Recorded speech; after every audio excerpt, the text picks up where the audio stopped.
Briefly describe your course pathway.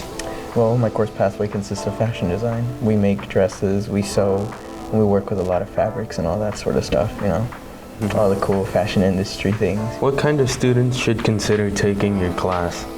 I think the people that should consider taking our classes, definitely people who have a very creative mind, people who are very excited to work with fashion or the industry as a whole. Yeah. So, hey, who knows, you might end up designing for Gucci later on because of this class. What kinds of fun, interesting things do students in your class get to do or learn about? That's a great question. We actually make dresses. We're working on dog costumes. I actually have a dress right here.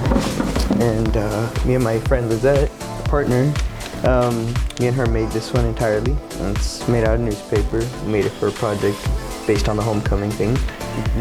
We are working on dog costumes, and that's going to be even better. So yeah, pretty excited, looking forward to it. Are there any special clubs or organizations affiliated with your class? Yes, we have the Fashion Club. I'm actually one of the representing secretaries for the club, so to the people that know me out there, you should join it. It's really fun. It's basically everything else. We get to have meetings in the afternoon, and food included if you're hungry, so make sure you drop by.